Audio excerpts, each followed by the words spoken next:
food products to soil and water. My understanding is that frozen orange juice, the way to concentrate orange juice and keep it tasting like orange juice, was one of the discoveries of USDA ARS scientists back in the 50s. Things like that. Obesity research is a bigger one now. You know, now that obesity is seen as such a problem, it is such a problem. So ARS does all these things at these 120 locations. Our headquarters is in Beltsville, Maryland, and probably about 20% of the research effort is right there in the DC area in Beltsville. Well, we're here in Tifton. The Agricultural Research Service is located on the University of Georgia Tifton campus. Used to be, we would call that the Coastal Plain Experiment Station, but about 5 to 7 years ago, we became the University of Georgia Tifton campus. There's also a Griffin campus, obviously the main campus is in Athens. Within ARS, at the UGA Tifton campus, there are 3 research units. One of them is ours, and ours is called the Southeast Watershed Research Laboratory. And there are 2 others. One is the Crop Genetics and Breeding Research Unit, and that's a pretty good name for what they do. They work on crop genetics and breeding. Peanuts, that's where Dr. Glenn Burton and Dr. Wayne Hanna have done all the Bermuda grass and millet research in the past. That's you know, had a lot of impact.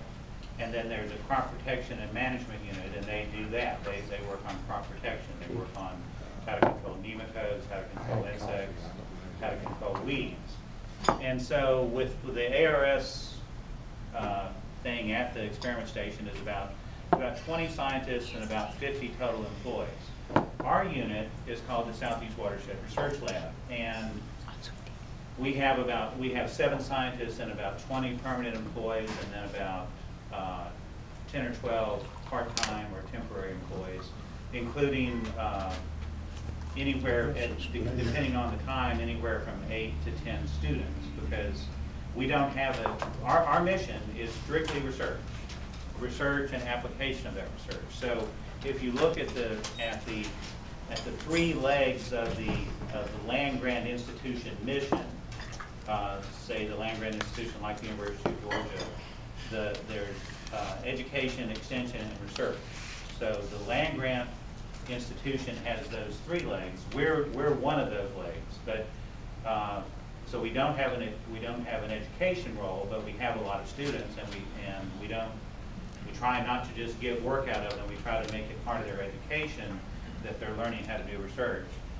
We don't have an extension mission, but I'll get to that just a little bit. A lot of the things that we do end up being extension work, and by extension I mean getting the scientific information out to practitioners or to the people who are working with the practitioners. And in this case, practitioners are typically farmers and land managers.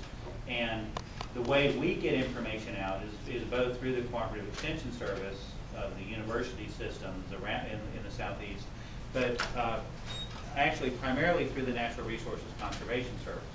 And I don't know if you guys have heard from USDA NRCS yet, Natural Resources Conservation Service. They would be another really good group to get in, because they are the people who, within USDA, they are the people who are working with farmers on a daily basis to do conservation, soil and water conservation on their land. What's the